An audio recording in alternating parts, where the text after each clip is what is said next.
الحمدللہ رب العالمین والصلاة والسلام علی رسولہ النبی الکریم وعلی آلہ واصحابہ اجمعین اما بعد فاعوذ باللہ من الشیطان الرجیم بسم اللہ الرحمن الرحیم ولما بلغ اشدہ آتیناہ حکما وعلما وکذالک نجزی المحسنین وراودته التي هو في بيتها عن نفسه وغلقت الأبواب وقالت هيت لك قال معاذ الله إنه ربي أحسن مثواي إنه لا يفلح الظالمون صدق الله العظيم. اللهم صل على سيدنا مولانا محمد وبارك وسلم عليه صلاة سلاما كثيرا كثيرا. قابل احترام، قابل عزت میرے بھائیوں، قابل احترام اسلامی مائیں اور بہنیں، السلام علیکم ورحمۃ اللہ وبرکاتہ. آج انشاءاللہ سورہ یوسف کی آیت نمبر 22 سے ہم اپنے سبق کا آغاز کر رہے ہیں. آج کے سبق میں ایک اور ایپیسوڈ جو یوسف علیہ السلام کی زندگی کی ہے. میں ونس اگین آپ کو یاد کروانا چاہتا ہوں کہ جو بیسک سوال تھا اس کے پیچھے وہ یہ تھا کہ اگر آپ اللہ کے سچے نبی ہیں تو آپ یہ بتائیں کہ یعقوب علیہ السلام اور آپ کی اولاد جو ہے وہ ایجپٹ اور مصر کیسے پہنچی، بنی اسرائیل مصر کیسے آئے، وہ ان کا وطن نہیں تھا تو وہاں وہ کیسے پہنچے. تو اسی سارے سوال کو ایڈریس کیا جا رہا ہے، نہ صرف اس کا جواب دیا جا رہا ہے بلکہ اس کے جواب کے اندر بہت ساری اور باتیں سمجھائی جا رہی ہیں. تو آج کے سبق کو آج دیکھیں. آج رکوع تھوڑا سا یعنی پچھلے کی نسبت تھوڑا لمبا رکوع ہے، تو ہم کوشش کریں گے کہ بغیر دائیں بائیں گئے سبق کو کمپلیٹ کریں انشاءاللہ. تو اللہ رب العالمین ارشاد فرماتے ہیں آج کے سبق میں وَلَمَّا بَلَغَ أَشُدَّهُ، جب وہ اپنی مضبوط عمر کو پہنچا. اشدہ کا لفظ یہ شدید سے نکلا ہے، تو مضبوطی کو پہنچا یعنی اپنی جوانی کو پہنچ گیا. تو مضبوطی اس میں صرف جسم کی مضبوطی شامل نہیں ہے، اس میں دماغ، اس میں سوچ، اس میں فکر اور اس میں جسم اور ساری باتیں شامل ہیں. سوچ اور فکر کے لحاظ سے بھی اور فزیکلی بھی جب وہ ایک مضبوط عمر کو پہنچ گیا، جب وہ جوان ہو گیا، تو یعنی 21-22 سال کا جو نوجوان ہوتا ہے تو یوسف علیہ السلام کی جوانی جو ہے نا وہ ہر لحاظ سے اللہ رب العالمین نے سوچ اور فکر کے لحاظ سے بھی مضبوطی عطا فرمائی اور جسمانی لحاظ سے بھی مضبوطی عطا فرمائی. اللہ فرماتے ہیں میں نے دو ان کو اور خوبیاں اور دو گفٹ عطا فرمائے ہم نے یوسف علیہ السلام کو. وہ کیا تھے؟ وہ آتیناہ حکما وعلما، جب وہ اپنی جوانی کی عمر کو پہنچا، مضبوطی کو پہنچا، آتیناہ حکما وعلما، تو ہم نے ان کو حکم اور علم عطا کیا. ہم نے ان کو حکم اور علم عطا کیا. یہ حکم کیا ہوتا ہے؟ حکم ہوتا ہے فیصلہ کرنے کی طاقت، دانائی، دانشمندی، وزڈم جس کو ہم کہتے ہیں. تو اللہ فرماتے ہیں ہم نے ان کو وزڈم عطا کیا، کسی بات کی تہ تک پہنچنا، اس کو انڈرسٹینڈ کرنا اور پھر اس کے مطابق صحیح فیصلہ کرنے کی جو قوت ہوتی ہے اس کو کہتے ہیں حکم. تو ہم نے ان کو دانائی، وزڈم اور علم عطا کیا. ٹھکانے کی بات تو پہلے آپ پڑھ چکے ہیں. اللہ فرماتے ہیں کہ ہم نے ان کو ٹھکانہ دے دیا. تو اس ٹھکانے سے اچھا ٹھکانہ کیا ہو سکتا تھا جہاں وہ ساری باتیں سیکھ سکتے تھے جو اللہ ان کو سکھانا چاہتے ہیں. محل کے اندر پہنچ گئے ہیں، اس سے بہتر ٹھکانہ کیا ہو سکتا ہے؟ تو ٹھکانہ پہلے مل چکا تھا، اب اللہ رب العالمین نے حکم و علم بھی عطا فرما دیے. فیصلہ کرنے کی قوت اور اپروچ، جس کو ہم اپنی زبان میں سمجھنے کے لیے آج کی زبان میں کہہ سکتے ہیں نالج بھی دیا اور انڈرسٹینڈنگ بھی دے دی. یعنی علم بھی عطا کیا اور انڈرسٹینڈنگ بھی دے دی. تو یہ دو الگ الگ خوبیاں ہیں. بعض اوقات انسان کے پاس علم ہوتا ہے لیکن اس کے پاس ڈیپ انڈرسٹینڈنگ نہیں ہوتی، اور بعض اوقات وہ جینیس ہوتا ہے، بڑا عقل مند ہوتا ہے لیکن اس کے پاس علم نہیں ہوتا. تو یہ دونوں ہی خوبیاں اللہ رب العالمین نے اکٹھی عطا فرمائی، یعنی نالج بھی دیا اور ڈیپ انڈرسٹینڈنگ بھی عطا فرما دی، وزڈم بھی عطا فرما دیا. جو اگلے الفاظ ہیں وہ اللہ رب العالمین کا ایک پرنسپل ہے جو بیان کیا، اور بہت بڑی خوشخبری ہے. اللہ فرماتے ہیں وَكَذَلِكَ نَجْزِي الْمُحْسِنِينَ، اور ہم ایسے ہی جزا دیتے ہیں، ہم ایسے ہی جزا دیتے ہیں محسنین کو. جو اللہ کی خاطر احسان کرنے والوں کو ہم ایسے ہی بدلہ دیتے ہیں. یعنی یہ صرف یوسف علیہ السلام کے لیے نہیں ہے، بلکہ ہر وہ شخص جو احسان کا رویہ اختیار کرتا ہے تو ہم اس کو ایسے ہی جزا عطا فرماتے ہیں، ایسی نعمتیں ہم ان کو عطا فرماتے ہیں. وَكَذَلِكَ نَجْزِي الْمُحْسِنِينَ، احسان کرنے والوں کو ہم ایسے ہی جزا دیتے ہیں. تو یہ اللہ کا پرنسپل ہے اور ہر زمانے کے لیے ہے. جو بھی احسان کا رویہ اختیار کرتے ہیں، احسان کیا ہوتا ہے؟ احسان یہ ہوتا ہے کہ بندے پہ جو فرض ہوتا ہے اس سے بڑھ کے اپنے مالک کو راضی کرنے کی کوشش کرتا ہے، اپنی ڈیوٹی سے بڑھ کے کچھ کرتا ہے، وہ احسان ہوتا ہے. یعنی ہر وقت وہ اس کوشش میں ہوتا ہے کہ میرا باس، جو میرا ماسٹر ہے، جو میرا مالک ہے، وہ خوش اور راضی ہو جائے مجھ سے. تو جو احسان کا رویہ اختیار کرتے ہیں، ہر چیز کو، ہر کام کو، ہر حکم کو بیسٹ فارم کے اندر کرنے کی کوشش کرتے ہیں، یہ احسان ہے. ہر حکم کو اپنی according to best of the ability وہ اس کو کرنے کی کوشش کرتے ہیں. تو جو ایسا کرتے ہیں ہم ان کو پھر ایسے ہی بدلہ دیتے ہیں. اب آگے ایک امتحان شروع ہو رہا ہے، تو اللہ رب العالمین نے اس امتحان کی بات کی ہے. اب یوسف علیہ السلام کا تعارف کروا رہے ہیں اللہ پاک کمیونٹی کے اندر، سوسائٹی کے اندر یوسف علیہ السلام کا تعارف ہو رہا ہے. اور تعارف کا جو ہے نا وہ یعنی ایک مضبوط سیرت و کردار کا جو نوجوان ہوتا ہے اس کا تعارف پیش کیا جا رہا ہے، لیکن اس کے لیے ایک آزمائش سے گزارا. دیکھیں آپ یہ یاد رکھیں کہ جو آزمائش ہوتی ہے، جو امتحان ہوتا ہے، وہ ہمیشہ عذاب نہیں ہوتا. یعنی بندہ سمجھے کہ جو آزمائش و امتحان ہوتا ہے وہ ہمیشہ عذاب ہوتی ہے، ایسا بات نہیں ہے، ایسی بات نہیں ہے. عذاب ہمیشہ اور آزمائش آزمائش اور امتحان وہ ہمیشہ عذاب نہیں ہوتے. آزمائش اور امتحان ہمیشہ عذاب نہیں ہوتے، اللہ کی ناراضگی کا ذریعہ نہیں ہوتے. مشکل ضرور ہوتے ہیں، ہاں وہ بہت مشکل ہوتے ہیں، لیکن وہ انعام بھی ہوتے ہیں. آزمائش اور امتحان جو ہوتے ہیں وہ انعام بھی ہوتے ہیں اللہ رب العالمین کے. کبھی کبھی سزا کے طور پہ بھی آتے ہیں، لیکن ہمیشہ ایسا نہیں ہوتا. مشکل ہوتے ہیں لیکن ان کے اندر اللہ رب العالمین کے انعامات بھی ہوتے ہیں. اللہ رب العالمین نے ایک آزمائش کے ذریعے سے یوسف علیہ السلام کا تعارف کروایا. وہ کیا ہوا تھا؟ اللہ فرماتے ہیں وَرَاوَدَتْهُ الَّتِي هُوَ فِي بَيْتِهَا عَن نَفْسِهِ، پھسلایا اس کو، ورغلایا اس کو، اس عورت نے جس کے وہ گھر میں رہ رہے تھے، عن نفسہ، اس کے اپنے نفس کے بارے میں. اپنے نفس کے بارے میں یوسف علیہ السلام کے نفس کی بات ہو رہی ہے. تو اس نے اس کو ورغلایا تاکہ وہ اپنے نفس کے بندن سے باہر نکلے. ٹھیک ہے، اپنے نفس کو قابو کرنا چھوڑ دے، اپنے نفس کو آزاد چھوڑے اور اپنی خواہشات کو فالو کرے. وراودتہ التی، پھسلایا اس نے، ورغلایا اس نے جس کے وہ گھر میں رہ رہے تھے، عن نفس ہی، ان کے اپنے نفس کے بارے میں.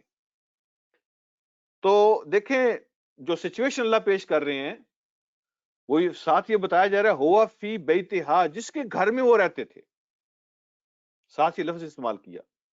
یعنی اگر کوئی ہوٹل میں اس طرح کا کوئی معاملہ پیش آ جائے، بازار میں، بیچ پر، گلی میں، کسی بار کسی جگہ پہ کوئی ایسا معاملہ پیش آ جائے جہاں پہ آپ کا برائی کے ساتھ آمنا سامنا ہو جائے، وہ ایک ڈفرینٹ سچویشن ہے.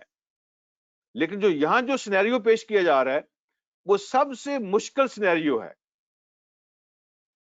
کہ وہ اس کے گھر میں رہتے ہیں. یہ گھڑی دو گھڑی کی ملاقات نہیں ہوئی ہے کہ برائی کا آپ کے ساتھ آمنا سامنا ہو گیا. یعنی آپ سوچیں ذرا، اس کو ذہن میں لانے کی کوشش کریں. ہوا فی بیتہا، جس کے گھر میں وہ رہتے ہیں،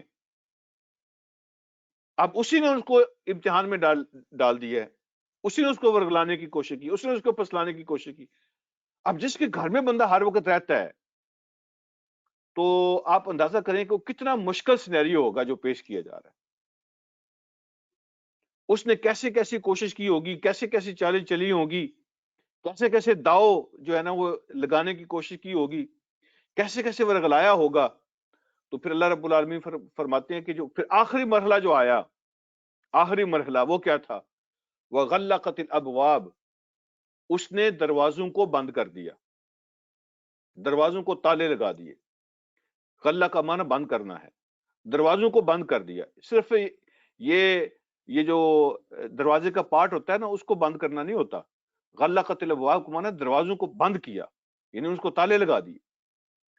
اور پھر اس نے وقالت، اور پھر اس نے اوپنلی کہا، یعنی ایسی مرحلہ ایسا ہے کہ وہ کوئی شرم محسوس نہیں کر رہی، اور اس نے پھر اوپن آفر کی ہے. یہ تمام مراحل کو سمجھنا کوئی مشکل کام نہیں ہے اگر آپ اس کو غور فرمائیں.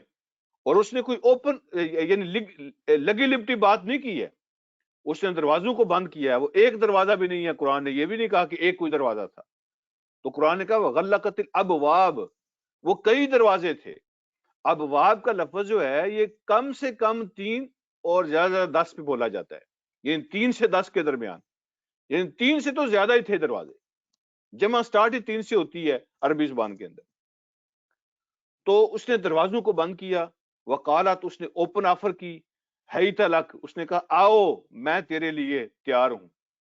یہ اس کا معنی ہے، یوسف آؤ میں تیرے لیے تیار ہوں. یہ اوپن آفر تھی اس کی، تو کوئی لگی لپٹی بات بھی نہیں کی. تو یوسف علیہ السلام نے اس طرح کی یعنی اوپن اور ایول آفر جو ہے، برائی کی جو آفر ہے، اس کو سننے کے بعد ان کے منہ سے کیا نکلا؟ قال معاذ اللہ. سب سے پہلا لفظ جو ان کے منہ سے نکلا معاذ اللہ، انہوں نے کہا اللہ کی پناہ، اللہ کی پناہ. انہ ربی احسن مثوائی، بے شک میرے رب نے مجھے بہترین ٹھکانہ عطا کیا ہے. بے شک میرے رب نے مجھے بہترین ٹھکانہ عطا کیا ہے. انہ لا یفلح الظالمون، بے شک ظالم لوگ کبھی کامیاب نہیں ہو سکتے. اگر میں اپنے رب کی نافرمانی کرتا ہوں اور اس کے احسان کے بدلے میں اس کو ڈس اوبے کرتا ہوں تو یہ ظلم ہے، اور ظالم کبھی کامیاب نہیں ہو سکتے. وہ یہ بھی ہو سکتا ہے کہ وقتی طور پہ وہ ان کا مطلب حل ہو جائے، مقصد پورا ہو جائے، لیکن کامیابی ان کو نصیب نہیں ہوتی. یہاں پہ جو آپ کے سامنے پیج کھلا ہوا ہے یعنی قرآن کی ٹرانسلیشن کا، تو اس میں آپ نے دیکھا کہ یہاں پہ لفظ لکھا ہوا ہے کہ اللہ کی پناہ، بے شک وہ تیرا شور جو میرا آقا ہے اس نے مجھے بہت اچھی طرح رکھا ہوا ہے. تو یہاں ربی کا ترجمہ انہ ربی احسن مثوائی، بے شک میرے آقا نے یعنی تیرے شور نے مجھے بہت اچھا ٹھکانہ دیا ہے. تو لفظی طور پر جو رب کا معنی ہے وہ مالک اور آقا اور سربراہ کے لیے بھی بولا جاتا ہے، لیکن یہ کمزور ترجمہ ہے. جو نبی ہوتا ہے نا، نبی جو ہوتا ہے وہ کوئی ایسا لفظ نہیں استعمال کرتا جس میں ڈاؤٹ ہو اور سننے والوں کو شک گزرے کہ اس میں کوئی شرک جو ہے نا اس کی بو آئے. ٹھیک ہے، شرک کی بو آئے. تو وہ یعنی اپنے مالک کے لیے اور ماسٹر کے لیے اور بوس کے لیے کوئی اور لفظ بھی استعمال کر سکتے تھے، لیکن انہوں نے رب کا لفظ استعمال کیا.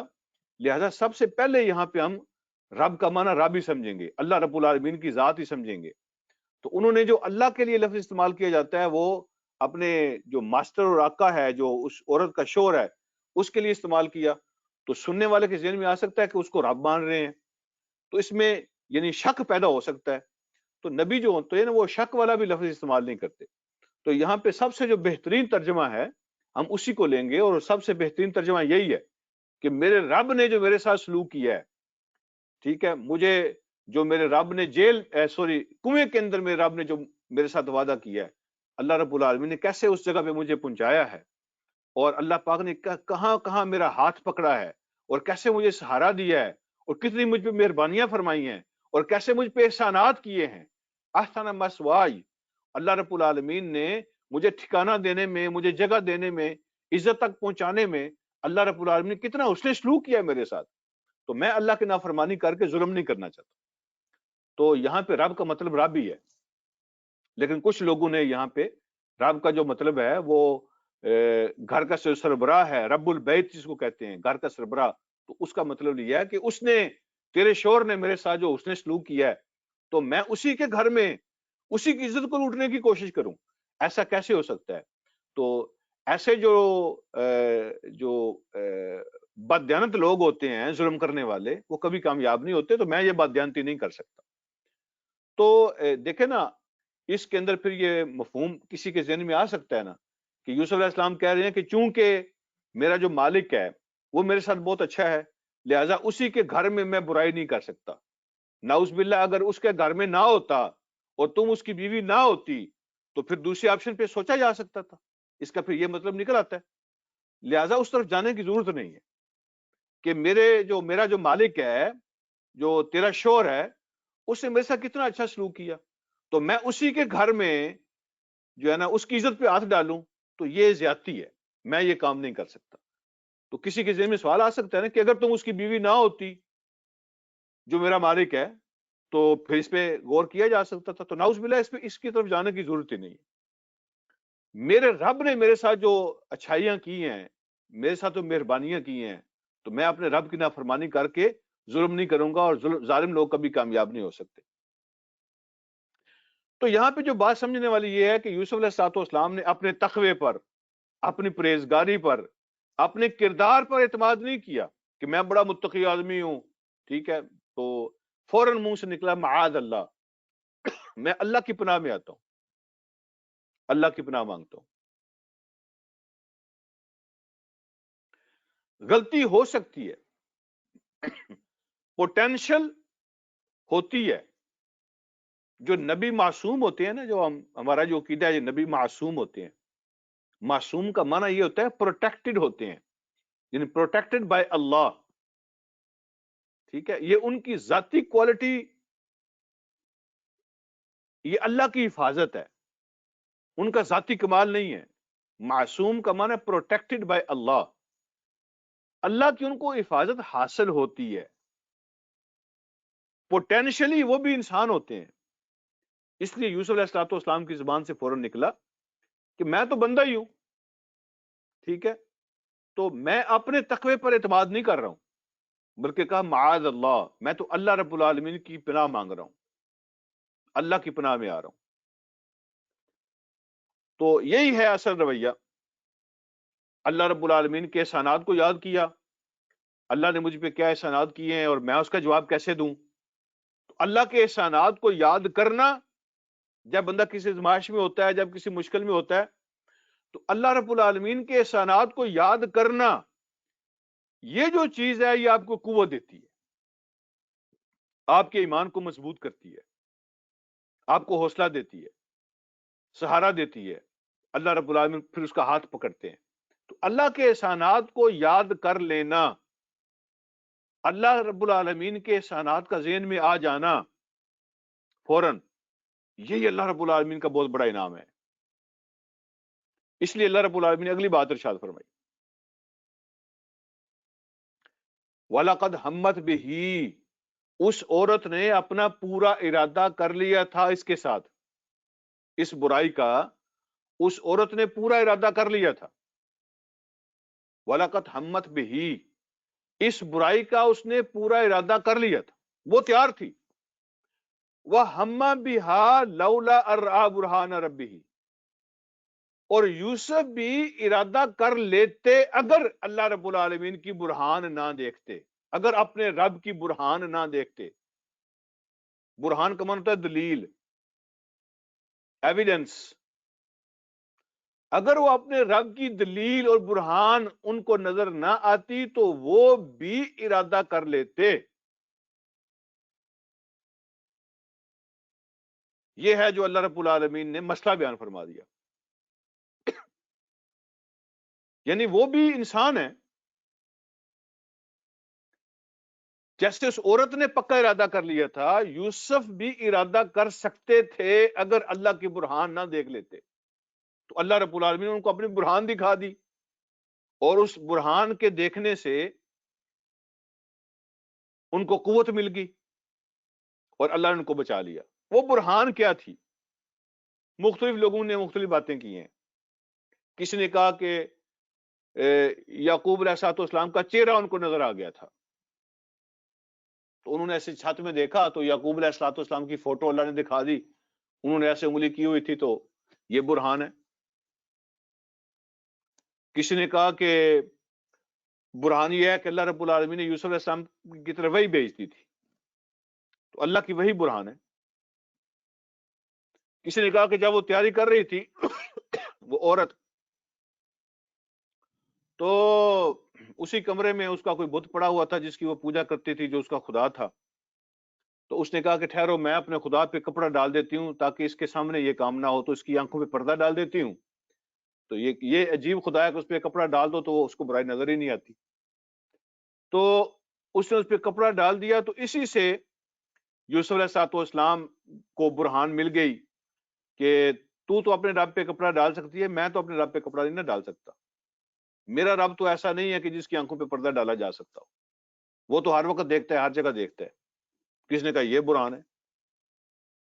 لیکن جو سب سے بڑی برہان ہے جو اللہ نے خود بیان کی ہے الفاظ کے اندر جو نظر آتی ہے، وہ یہی ہے کہ اللہ رب العالمین کی ذات کے ساتھ تعلق،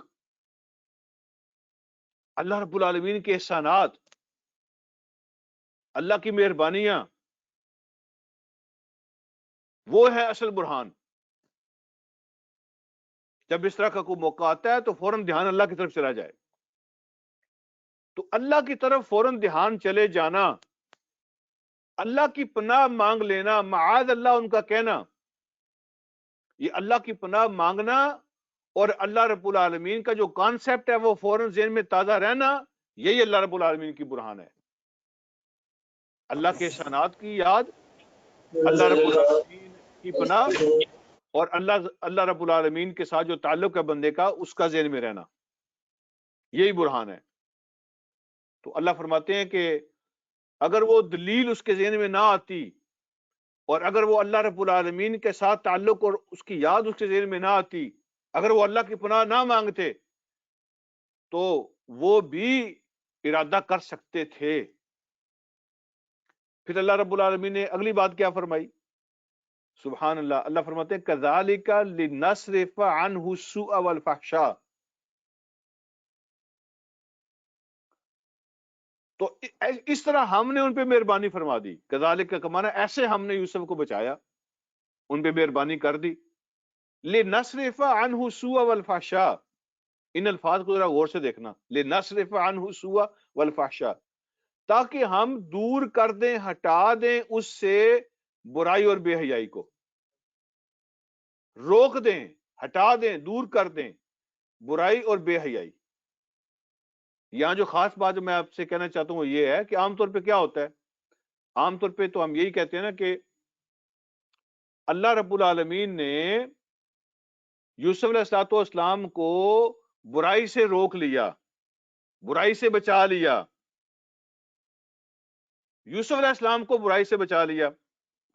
عام طور پہ یہی ہوتا ہے نا کہ اللہ رب العالمین نے یوسف علیہ السلام کو برائی سے پیچھے کر لیا، برائی سے بچا لیا، لیکن یہاں اللہ کیا کہہ رہے ہیں؟ ہم نے برائی کو یوسف سے پیچھے کر دیا، ہم نے بے حیائی کو روک دیا یوسف کی طرف جانے سے، ہم نے برائی اور بے حیائی کو یوسف کی طرف جانے سے روک دیا۔ یہ نہیں فرمایا کہ ہم نے یوسف کو روک دیا برائی کی طرف جانے سے، ہم نے برائی اور بے حیائی کو یوسف کی طرف نہیں جانے دیا۔ انہ من عبادنا المخلصین، بے شک وہ میرے مخلص لوگوں میں سے تھا۔ مخلص کا معنی ہوتا ہے ایسا بندہ جس کو چن لیا گیا ہو، اللہ نے اپنے لیے خاص کر لیا ہو، جس کو اللہ کے سلیکٹڈ اور چوزن بندوں میں سے وہ تھا، اللہ رب العالمین کے چنے ہوئے منتخب کردہ بندوں میں سے وہ تھا، خاص بندے۔ یہ اخلاص کا نتیجہ ہے، اللہ نے جو برائی کو ادھر نہیں جانے دیا اور بے حیائی کو اس کے قریب نہیں جانے دیا، تو اللہ فرماتے ہیں یہ اس کے اخلاص کا نتیجہ ہے۔ انہ من عبادنا المخلصین، وہ میرے مخلص بندوں میں سے تھا، جن کے اندر اخلاص ہوتا ہے، جن کو اللہ چن لیتے ہیں۔ اب اگلے الفاظ جو ہے نا وہ دیکھیں کہ یوسف علیہ السلام نے اپنے تقوی پہ اعتماد کر کے اپنی پاک بازی پہ، اپنے کردار پہ اعتماد کر کے، تو وہاں رکے نہیں ہیں کہ برائی میرے نزدیک نہیں آئے گی، میرے اندر بڑا تقوی ہے، میں بڑا متقی ہوں، لہذا مجھے کچھ کرنے کی ضرورت نہیں ہے. ایسا نہیں ہے. یہ بات پہلے بھی سبق کے اندر میں آپ سے عرض کر چکا ہوں کہ تقوی کافی نہیں ہوتا، اس کے لیے تدبیر بھی کرنی پڑتی ہے. اسباب کا اختیار کرنا بھی اللہ کی سنت ہے اور نبیوں کی سنت ہے. صرف تقوی کو لے کے بیٹھنا نہیں ہوتا، بلکہ تدبیر بھی، اسباب بھی استعمال کرنے ہوتے ہیں. پریکٹیکلی بھی کچھ کرنا پڑتا ہے. پریکٹیکلی کچھ حرکت بھی کرنی پڑتی ہے، کچھ موومنٹ بھی کرنی پڑتی ہے، اپنا آپ شو بھی کرنا پڑتا ہے کہ بندہ تقوی کو لے کے بیٹھ جائے. ایسا نہیں ہے. وہ اگر اس کے اندر کوئی سکل ہے، وہ سکل کو بھی استعمال کرے. اگر وہ کوئی زور لگا سکتا ہے تو زور لگائے، اگر وہ کچھ کر سکتا ہے تو ساتھ وہ کرے، پریکٹیکلی بھی کچھ کرے. تو یوسف علیہ الصلوۃ والسلام کے قصے میں اللہ نے ہمیں یہی سکھایا ہے. وہ کیا تھا؟ ہم نے پڑھا کہ دروازے بند تھے، ان کو بند کر دیا گیا تھا. تو یوسف علیہ الصلوۃ والسلام کو پتہ ہے دروازے بند ہو گئے ہیں اور یہاں پہ اور کوئی نہیں ہے، اور میں بھاگوں گا بھی تو کہاں جاؤں گا، اس کے گھر سے تو نہیں نکل سکتا. تو لیکن پھر بھی انہوں نے اپنی کوشش کی ہے. تو یوسف علیہ الصلوۃ والسلام نے اس ماحول کو چھوڑا ہے. اس ماحول سے بھاگنے کی کوشش کرو، یہاں سے نکلو، انوائرمنٹ کو بدلو. جو برائی کی انوائرمنٹ ہوتی ہے اس کو چھوڑو. بظاہر کوئی بھی راستہ اگر آپ کو نظر نہیں آئے، پھر بھی اپنی کوشش کرو. بظاہر کوئی بھی راستہ نظر نہ آئے، پھر بھی کوشش کرو. انوائرمنٹ کو بدلو، ماحول کو بدلو، اور برائی اور بے حیائی کے ماحول سے نکلو، اس کی کوشش کرو. تو یوسف علیہ الصلوۃ والسلام نے کیسے کوشش کی؟ وہ بھاگے اور وہ اس کے پیچھے بھاگی. تو اللہ نے فرمایا وَاسْتَبَقَ الْبَابَ. وَاسْتَبَقَ الْبَابَ کا معنی ہوتا ہے وہ دونوں دروازے کی طرف دوڑے، لیکن دونوں کے دوڑنے کا مقصد الگ الگ ہے. مقصد دونوں کا الگ ہے. کبھی کبھی ایسا ہو سکتا ہے، یہاں یہ نقطہ آپ سمجھ لیں، ذہن میں رکھیں. اگر آپ سارے یہاں اٹینٹیو ہیں تو پھر میں وہ نقطہ آپ سے شیئر کرتا ہوں، ذہن میں رکھیں. کبھی کبھی ایسا ہو سکتا ہے کہ وہ جو راستہ آپ نے اختیار کیا ہے، آپ کا بھی راستہ وہی ہو، لیکن کسی کافر کا بھی، کسی گندے آدمی کا بھی، کسی گناہگار کا بھی راستہ وہی ہو. یہ ہو سکتا ہے. راستہ دونوں کا سیم ہو، دیکھنے والوں کو سیم ہی لگتا ہو، لیکن اسی سیم راستے پر جا کر آپ کا مقصد اور ہو، اس کا مقصد اور ہو. آپ کا مقصد برائی سے بچنا ہے اور اس کا مقصد برائی پہ کی طرف جانا ہے. راستہ سیم ہے، لیکن جب مقاصد الگ الگ ہوتے ہیں تو مقصد کے بدل جانے سے اس کا اجر اور ثواب اور نتیجہ بدل جاتا ہے، بے شک راستہ سیم ہو. اب میرے پاس وقت نہیں ہے اس کی مثالیں دینے کے لیے، ٹھیک ہے جی. تو آپ چیز سیم ہی ہوگی. بعض اوقات ایسا ہوتا ہے سیم چیز ہے، آپ کسی اچھے مقصد کے لیے استعمال کر رہے ہیں، کوئی اور اس کو کسی برے مقصد کے لیے استعمال کر رہا ہے.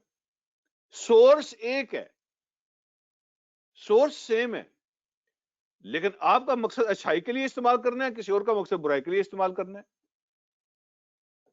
تو راستہ اور سورس اس کا قصور نہیں ہوتا، مقصد کا قصور ہوتا ہے کہ آپ اس کے ذریعے سے کیا اچیو کرنا چاہتے ہیں، اس میں مسئلہ ہوتا ہے. جی. تو یوسف علیہ الصلوۃ والسلام برائی سے بھاگ رہے ہیں اور وہ عورت برائی کی طرف جا رہی ہے، یوسف علیہ السلام کو پکڑنے کی کوشش کر رہی ہے، دونوں دروازے کی طرف بھاگے ہیں. تو پھر اللہ فرماتے ہیں وَقَدَّتْ قَمِيصَهُ مِن دُبُرٍ. تو اس نے پھاڑ ڈالی ان کی قمیص، یوسف علیہ السلام کی قمیص من دوبرین، پیچھے سے، بیک سے یوسف کے کرتے کو پکڑ کے کھینچا، وہ پھٹ گیا. تو اس عورت نے یوسف علیہ السلام کی قمیص کو پیچھے سے پھاڑ دیا، پکڑ کے اس نے کھینچا، قمیص پھٹ گئی، لیکن یوسف علیہ السلام کو روک نہیں سکی. تو انہوں نے، یوسف علیہ السلام دروازے پہ پہنچے، انہوں نے دروازے کو پکڑ کے زور سے کھینچا، اپنی کوشش کی، اللہ نے اس کوشش میں برکت ڈال دی، دروازہ کھل گیا. دروازہ کھل گیا. اس کو دھکا دیا یا اس کو کھینچا، جو بھی کیا، اپنی کوشش کی، پھر اللہ نے برکت بھی ڈال دی، وہ دروازہ کھل گیا. تو جیسے ہی دروازہ کھلا، ایک اور ازمائش، ایک نیا سین وہاں ان کا انتظار کر رہا تھا. وہ کیا تھا؟ الفیا سیدہ لدى الباب. تو ان دونوں نے پایا، ان دونوں نے موجود پایا سیدہ، اس کے سید کو، اس کے خامند کو. خامند کو بھی سید کہا قرآن نے، کہ اس کا معنی ہوتا ہے سردار. ٹھیک ہے، تو خامند کو بھی قرآن نے سردار کہا ہے، کیونکہ خامند انچارج ہوتا ہے، وہ بوس ہوتا ہے، وہ خاندان کا، فیملی کا سربراہ ہوتا ہے. تو سید کا معنی بھی سربراہ ہی ہوتا ہے. الفیا سیدہ لدى الباب. تو ان دونوں نے اس کے خامند کو دروازے کے سامنے کھڑا موجود پایا. تو کسی طریقے سے کسی نے شکایت کر دی، اس کو پتہ چل گیا، تو وہ بھی دروازے پہ آ گیا تھا. اتنی دیر میں اندر سے یوسف علیہ السلام نے دھکا دیا، دروازہ کھل گیا. تو وہ دونوں اچانک حیران ہوئے کہ سامنے وہ اس کا خامند کھڑا ہے. اب جب اس نے دیکھا کہ سامنے خامند کھڑا ہے، اب اس نے فوراً جو ہے نا پینترا بدل لیا، اپنے سٹیٹمنٹ کو چینج کیا حالات کے مطابق. تو اس نے اپنے آپ کو بدل لیا. وہ سٹیٹمنٹ کیا تھی؟ قالت، وہ کہنے لگی، ما جزاء من اراد باہلک سوءا. کیا جزا ہونی چاہیے اس آدمی کی جو تیری بیوی کے ساتھ برائی کا ارادہ رکھتا ہو. اب فوراً اس نے پینترا بدلا. اس نے کہا کہ وہ لڑکا، وہ نوجوان جو تیرے گھر والوں کے ساتھ، تیری بیوی کے ساتھ برائی کا ارادہ رکھتا ہو، اس کی کیا سزا ہونی چاہیے. فوراً جناب اپنے آپ کو انوسینٹ بنا کے پیش کر رہی ہے، اور خامند کے سامنے سارا بلیم یوسف علیہ السلام پر ڈال رہی ہے کہ جو کچھ بھی کیا ہے وہ اس کی غلطی ہے. اور ساتھ کہتی ہے کہ جو تیری گھر والی کے ساتھ برائی کا ارادہ رکھتا ہو، اس کی کیا جزا ہونی چاہیے. اور ساتھ ہی یعنی جو تیز ہوتی ہیں نا، اس طرح اس مزاج کی جو عورتیں ہوتی ہیں، وہ بڑی تیز ہوتی ہیں. تو اللہ رب العالمین نے، جیسے میں نے عرض کیا کہ یہاں مردوں کے لیے بھی اللہ نے بہت کچھ بیان کیا، عورتوں کے لیے بھی بہت کچھ بیان کیا. اللہ رب العالمین نے پھر ساتھ بیان، فوراً اس نے سزا بھی بیان کر دی. یعنی صرف یہ نہیں، سوال نہیں چھوڑا، خود ہی سزا بھی بیان کر دی. صرف یہ نہیں کہ اس کی کیا جزا ہونی چاہیے جو تیرے گھر والے کے ساتھ برائی کا ارادہ رکھتا ہو، پھر ساتھ سزا بھی بیان کر. کہا الا ان یسجنا، سوائے اس کے کہ اس کو قید میں ڈال دیا جائے، اس کو جیل میں پھینکا جائے، او عذاب علیم، یا اس کو ایسی سزا دی جائے جو کبھی بھول نہ سکے، دردناک عذاب اس کو دیا جائے، دردناک عذاب یا جیل. تو فوراً جناب اس نے سزا بھی سنا دی. اب جب ڈائریکٹ یوسف علیہ السلام پہ بلیم آ گیا، تو یوسف علیہ السلام کے لیے اپنی پوزیشن کو کلیئر کرنا لازمی ہو گیا تھا. بعض اوقات ایسا ہوتا ہے نا کہ آپ نہیں جی، نہیں جی، یہ تو تقوی کے خلاف ہے، اور یہ تو اللہ مالک ہے جی، اللہ. ایسے نہیں ہوتا. جب کوئی ڈائریکٹ اس طرح کا بلیم آ جاتا ہے اور لوگ اس کو دیکھ رہے ہوتے ہیں، لوگ سن رہے ہوتے ہیں، تو پھر اپنی پوزیشن کو کلیئر کرنا لازمی ہو جاتا ہے. خاص طور پر ایسے آدمی کے لیے جس نے آگے جا کے بہت بڑے کام کرنے ہوتے ہیں، اور اس کی ذات کے ساتھ بڑے بڑے کام ریلیٹڈ ہوتے ہیں، اور اگر اس کی ذات ہی مشکوک ہو جائے، متنازع ہو جائے، تو باقی کام وہ کیسے کر سکتے ہیں. تو جو خدمت اللہ نے ان سے لینی تھی، اس کے لیے کردار کا مضبوط ہونا لازمی ہے. تو جب بلیم ڈائریکٹ آ گیا تو یوسف علیہ السلام کو بولنا پڑا. تو کیا فرمایا؟ قالا ہیا راودتنی عن نفسی،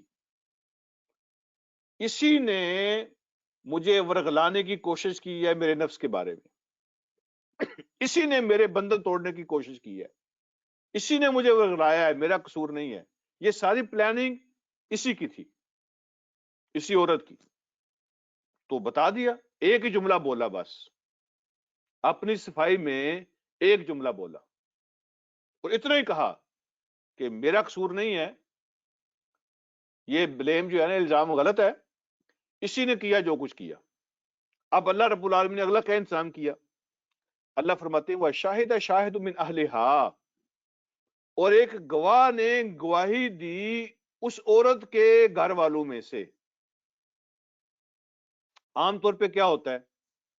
عام طور پہ ہوتا یہ ہے، اس طرح کے بڑے گھروں میں اگر کوئی بندہ دیکھ بھی لیتا ہے نا، تو پہلی بات تو یہ ہے کہ وہ خاموشی اختیار کر لیتے ہیں، اور اگر وہ خاموشی نہیں اختیار کرتا تو وہ ظاہر بات ہے وہ گھر والوں کا ساتھ دیتا ہے، گھر والوں کا ساتھ دیتا ہے. لیکن یہ اللہ رب العالمین کی طرف سے یوسف علیہ السلام کی مدد ہے، یہ اللہ کا معجزہ ہے ان کے لیے.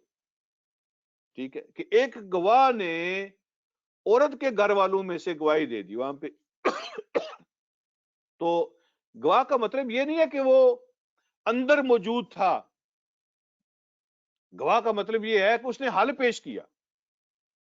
ایک بندہ بول پڑا اور اس نے ایک سجیشن دی، اس نے ایک حل پیش کیا، اور وہ حل کیا تھا؟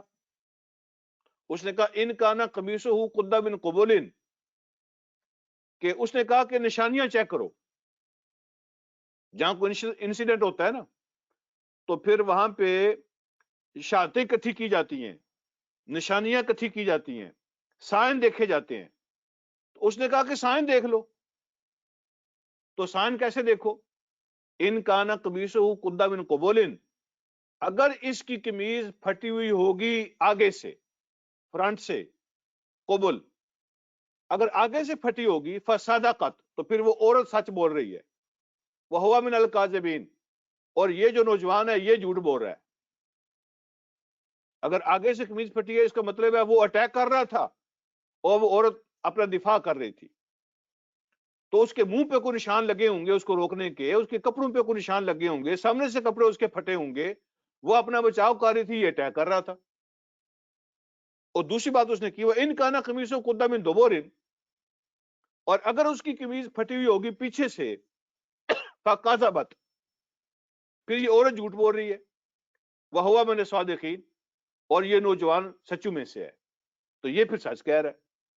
تو نشانیاں چیک کر لو، سائن دیکھ لو، نشانیاں دیکھ لو.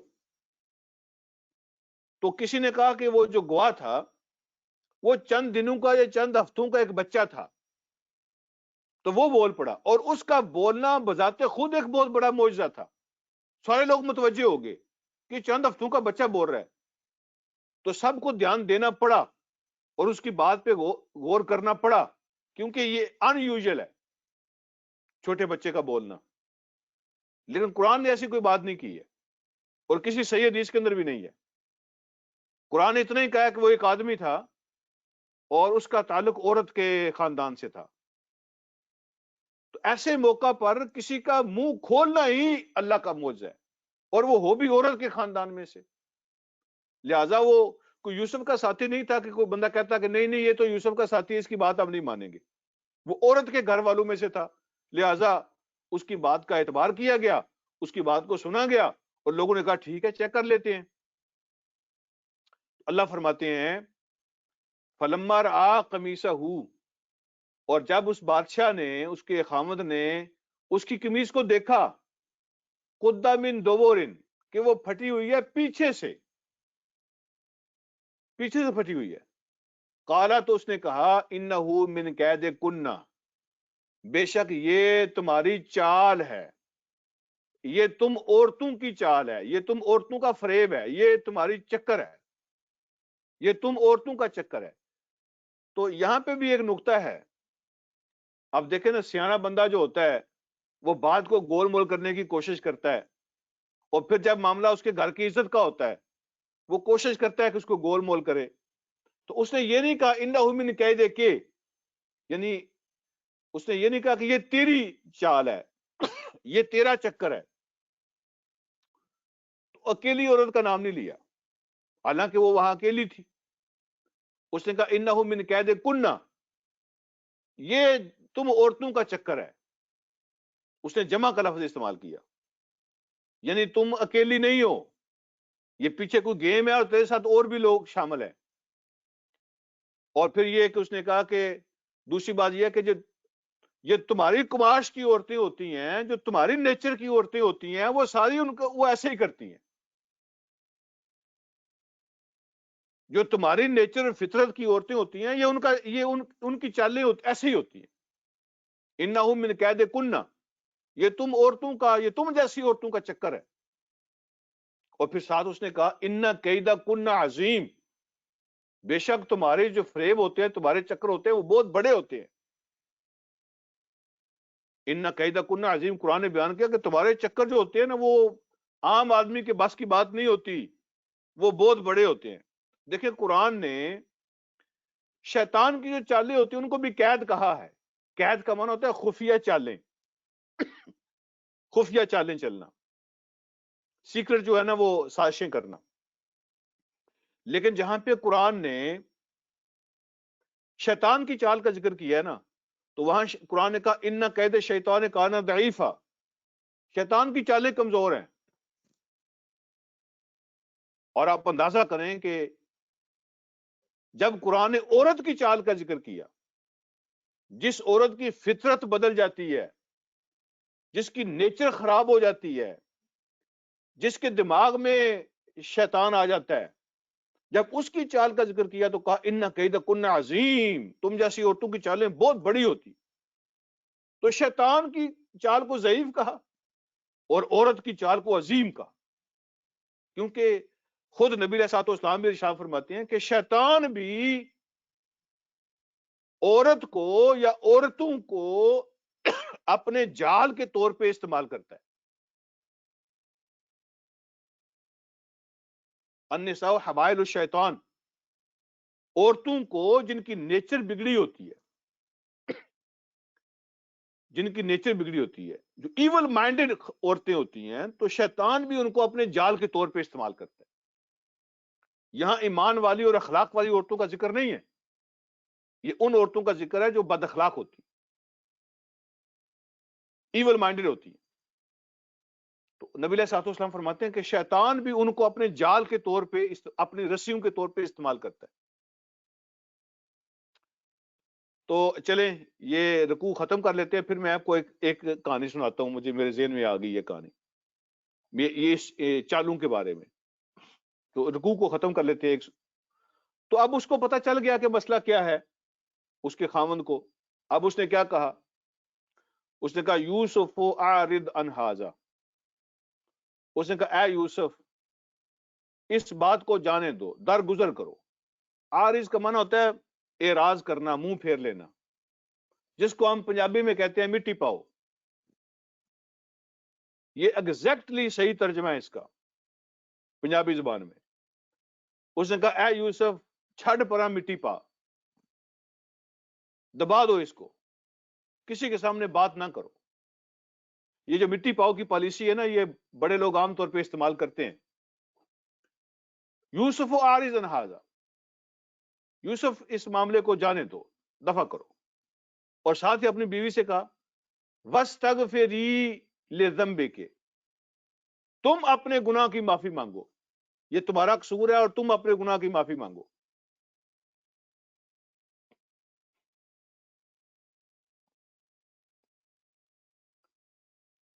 اِنَّكَ كُنْتَ مِنَ الْخَاطِئِينَ، بے شک تو ہی ہے غلطی کرنے والوں میں سے، بے شک تو غلطی کرنے والوں میں سے ہے. تو یوسف چھوڑو یار، اس کو جانے دو. اور عورت سے کہا کہ تم معافی مانگو، بے شک تم غلطی کرنے والے ہو، غلطی تمہاری ہے. تو ہمارے ایک استاد جو ہے نا، اس کا پنجابی میں جب ترجمہ کرتے تھے نا، تو بڑا مزے کا ترجمہ کرتے تھے. وہ فرمایا کرتے تھے کہ یوسف عارض عن ھذا، او چھوڑو یوسف مٹی پاؤ،